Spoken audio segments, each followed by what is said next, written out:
Perdoar? Depois de tudo que ele me fez? Ah, não dá não. Eu não posso deixar que ele saia por aí como se nada tivesse acontecido. Oi pessoal, bem-vindos ao meu canal. Eu tô chegando aqui com mais um vídeo para você e hoje eu vou falar sobre amargura. Você já se sentiu amargurado? Você já teve que conviver ou convive com uma pessoa amargurada? Difícil, né? Se você acha que esse sentimento já está saindo do controle e já está contaminando, amargurando tudo à sua volta, então não saia daí, porque eu sou a Fana Lopes e eu vou te ajudar a entender como é que você pode se livrar desse sentimento. Então, vem comigo!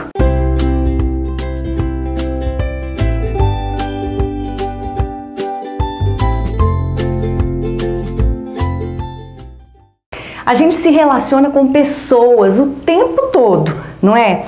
E não é novidade para ninguém que as pessoas, incluindo eu e você, que nós não somos perfeitos. A gente erra, a gente falha o tempo todo e muitas vezes a gente acaba decepcionando as pessoas que a gente mais ama, não é assim? Quem nunca decepcionou um amigo, o pai, a mãe, um filho? E o pior é que na maioria das vezes a gente nem tem a intenção de magoar. Mas quando a gente percebe, a gente já falou alguma coisa que ofendeu, a gente já fez alguma coisa que magoou alguém, e aí a gente vai ter que lidar então com o estrago depois. Então, relacionamento tem dessas coisas. A qualquer momento eu posso ferir alguém, mesmo que seja sem querer, sem intenção, e a qualquer momento eu posso sair ferido também, sair ferida também. Mas o problema fica ainda maior, a ferida é mais doída ainda quando a ofensa vem de dentro da nossa casa, não é? Quando vem de alguém que a gente ama, que a gente respeita, que a gente considera. Isso dói mais, porque quando vem de um estranho, não tem problema, essa ofensa, essa afronta, não tem ou não deve ter o poder de me atingir, de me ferir.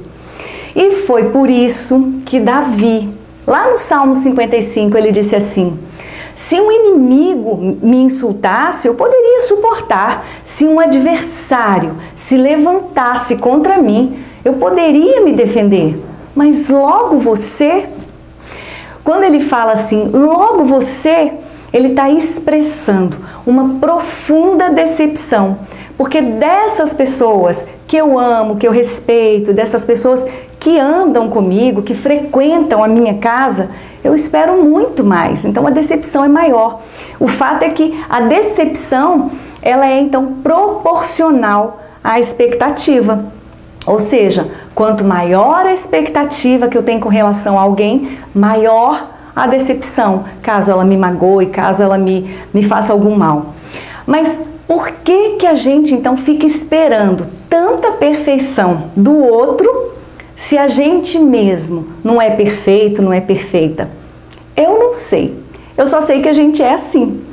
E eu gosto de dizer que não existe relacionamento perfeito, mas existem sim pessoas imperfeitas que se empenham e que se esforçam para fazer o relacionamento dar certo, o casamento dar certo, a amizade dar certo. Mas e se mesmo tentando acertar, alguém acabar me decepcionando, me ferindo, me magoando? O que eu faço com essa decepção? O que eu faço com essa dor? O segredo é levar tudo isso para o lugar certo. Tem uma historinha que diz que um jovem muito amargurado, muito triste, ele procurou um sábio, porque disseram para ele que esse homem, esse sábio, poderia ajudá-lo a se livrar de toda aquela tristeza. Então o jovem foi até esse sábio e contou tudo o que estava amargurando, entristecendo o coração dele. Aí esse sábio falou assim para ele: olha, eu vou te ajudar, mas você vai então encher a mão de sal e vai jogar dentro de um copo com água. depois você vai beber um pouco dessa água. O jovem olhou assim, ficou meio sem entender, mas fez o que o sábio mandou. Então o sábio perguntou, depois que ele bebeu, né, a água: e aí, qual o gosto? Então o jovem fez uma careta e disse assim: o gosto é muito ruim, a água está muito salgada, o sabor do sal está muito acentuado, muito forte. O sábio então sorriu e pediu para o jovem ir com ele até um lago que ficava próximo dali. E quando eles chegaram lá, o sábio falou para ele assim: agora você vai fazer a mesma coisa. Você vai encher de novo a mão de sal e vai jogar nesse lago todo esse sal, né? E depois você também vai beber um pouco dessa água do lago. E o jovem obedeceu. Então o sábio perguntou para ele: e agora, qual é o gosto? A água está salgada? Você sentiu o gosto do sal? E o jovem respondeu: o gosto é bom, a água está normal, eu nem senti o gosto do sal. O sábio então sentou ali com ele e disse assim: na nossa vida é assim também. A dor, ela é inevitável. Mais cedo ou mais tarde, a gente vai passar por ela. Eu não sei, talvez a dor de uma traição, de uma ingratidão, como dói, né? De uma injustiça. Mas o sabor da dor, a intensidade dela, vai depender do lugar onde a gente colocar essa dor.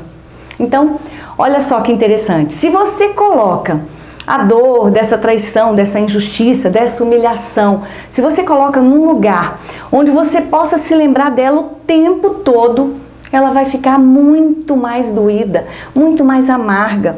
E você vai conseguir perceber, não vai conseguir perceber mais nada à sua volta. Por quê? Porque você só vai enxergar a sua dor. Mas se você coloca toda essa dor num lugar onde ela não fique sendo lembrada o tempo todo, ela vai perdendo força. E você vai ver que apesar dela, você sabe que ela está ali, mas apesar dela, você ainda vai conseguir perceber o sabor de tudo aquilo que está à sua volta. Você está amargurado? Está amargurada? Talvez você só tenha colocado a sua dor, o seu sofrimento no lugar errado. Olha só como é que funciona. Depois que alguém me feriu, me magoou, é normal que o meu coração se entristeça.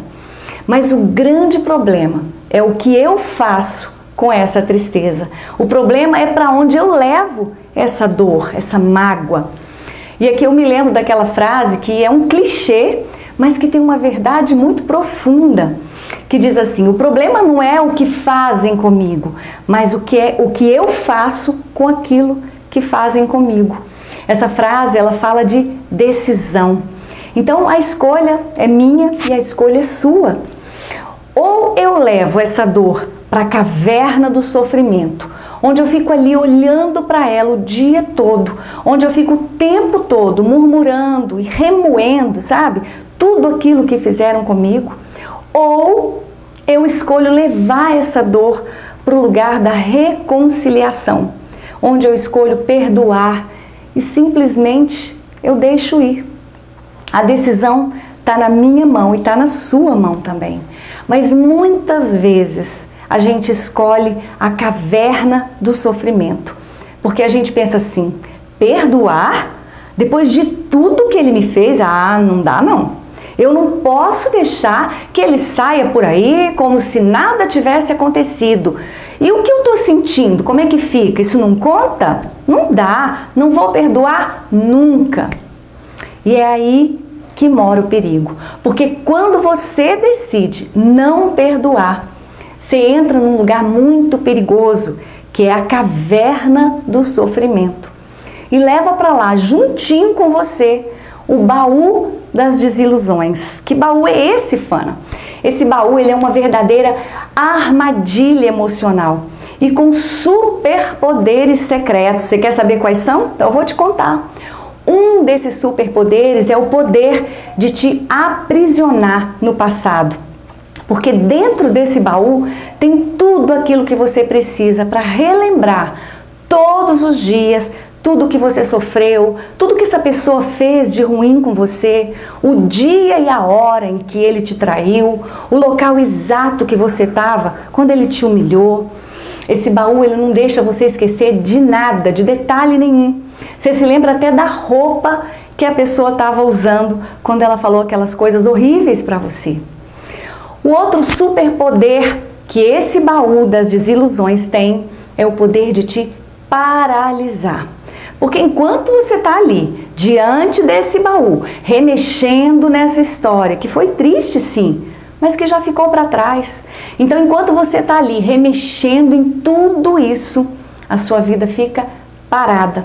Os seus projetos ficam para depois, porque afinal, você não consegue pensar noutra coisa que não seja na sua dor e no seu desejo de vingança também. Então, quando eu abro o baú das desilusões, eu estou abrindo também a porta do meu coração e convidando a amargura para entrar. E ela não vem sozinha, não. Ela traz junto com ela pelo menos mais duas convidadas, que são a murmuração e a ingratidão também.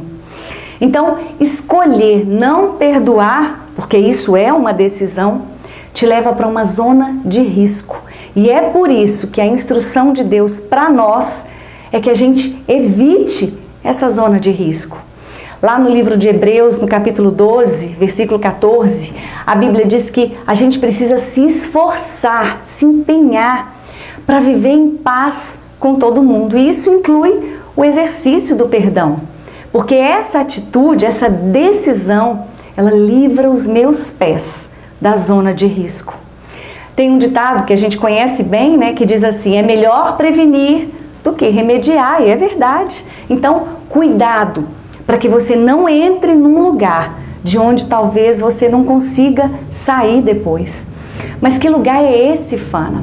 É o lugar da depressão, onde tudo é escuro e sombrio demais, onde só existe solidão, dor, sofrimento e muita murmuração. Então, o grande desafio para mim e para você é que a gente evite a amargura, que normalmente ela está ligada à falta de perdão. Porque além de danos emocionais, não só para a gente, para todo mundo que está à nossa volta, para todo mundo que convive com a gente. Então, além desses danos emocionais, a amargura traz também dano espiritual. Porque alimentar a amargura, com certeza, vai afetar diretamente o meu relacionamento com Deus. A amargura é um sentimento tão perigoso, mas tão perigoso, que lá no livro de Hebreus, no capítulo 12, no verso 15, a Bíblia fala assim: cuide para que nenhuma raiz de amargura brote no seu coração e cause dano, não só para você, como eu falei, né, mas para todo mundo à sua volta. Isso porque a amargura, ela contamina não só o ambiente do meu coração, o ambiente do seu coração, mas todo o ambiente à nossa volta. Todo mundo fica contaminado, sabe? Por aquela atmosfera ruim. Uma pessoa ferida, ela fere pessoas. Mas olha que interessante, para evitar que essa raiz brote e cresça, eu preciso parar de dar nutrientes para ela, eu preciso parar de alimentar essa raiz. Mas do que é que ela se alimenta? Ela se alimenta de ressentimento, de lembranças dolorosas, de ódio, de mágoa, ela se alimenta de desejo de vingança. Essa raiz se alimenta também da autocomiseração. Já ouviu falar nisso? Porque quanto mais eu me vitimizo, quanto mais eu murmuro e falo para todo mundo da minha dor, daquilo que eu estou sentindo, mais nutriente eu estou dando para essa raiz, para que ela se mantenha viva. E se a gente parar para pensar, todos esses nutrientes, eles vêm de uma mesma fonte, que é a falta de perdão. Então, eu preciso cortar o mal pela raiz. Eu preciso estancar, sabe, essa fonte, colocando ali uma pedra. E essa pedra se chama perdão. Difícil, né? Mas você pode estar dizendo aí, Fana, você está falando isso porque você não sabe o que essa pessoa fez comigo. O que ela fez comigo não tem perdão. Eu sei que é difícil, eu não estou falando que vai ser uma coisa fácil, é difícil para todo mundo.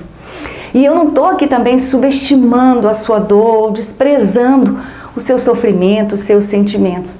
Mas eu quero que você pense no perdão, de agora para frente, daqui para frente, de uma forma diferente, um pouco mais egoísta, eu diria. Pense em você também, porque enquanto você está aí, aprisionado na caverna do sofrimento, remexendo aí no baú das desilusões, o seu ofensor, sabe aquela pessoa que te feriu, que te magoou?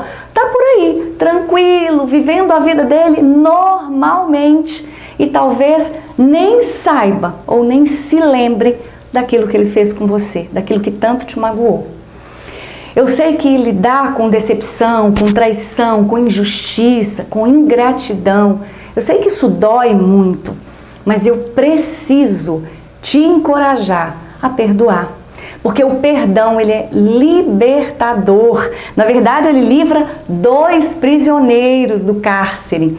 Você e o seu ofensor também. Outro dia alguém disse assim, não é justo, Fana, a pessoa ter feito tudo isso comigo e ficar por isso mesmo.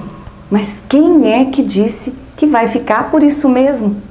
A Bíblia diz que a vingança, ela pertence a Deus. Então essa tarefa é dele, é de Deus. Está em Romanos 12, 9. Deus vai lidar com quem te feriu, com quem te magoou? É claro que vai, mas do jeito dele e no tempo dele. Os olhos do Senhor, diz a Bíblia, estão por toda parte, observando atentamente os maus e os bons. Tudo aquilo que a gente está fazendo. Então, com certeza, o Senhor viu sim essa injustiça que você sofreu, essa traição, essa humilhação que você passou. Mas você quer uma dica? Não coloque a sua mão. Faça só a sua parte. A sua parte é perdoar. Porque do resto, de todas as outras coisas, Deus vai cuidar. Inclusive daquele que te feriu. O perdão, ele não vai te fazer esquecer a ofensa, mas também não vai te deixar sofrer quando você se lembrar dela. O perdão é, na verdade, então, um presente que eu dou para mim mesma. Porque quando eu perdoo alguém, eu estou recebendo de presente paz de espírito, quietude na minha alma, alegria e, além de tudo, um coração sarado e livre, olha só, livre de toda a raiz de amargura. O perdão, ele é o exercício do amor. É fácil? Claro que não é. Mas eu te convido aqui agora, ame todos os dias, porque amar cura. Você está amargurado? Talvez tenha alguém que você precisa deixar ir. Pensa nisso com carinho. Muito obrigada pela sua companhia. Um grande beijo para todos vocês. Fiquem com Deus e até o próximo vídeo, se Deus quiser.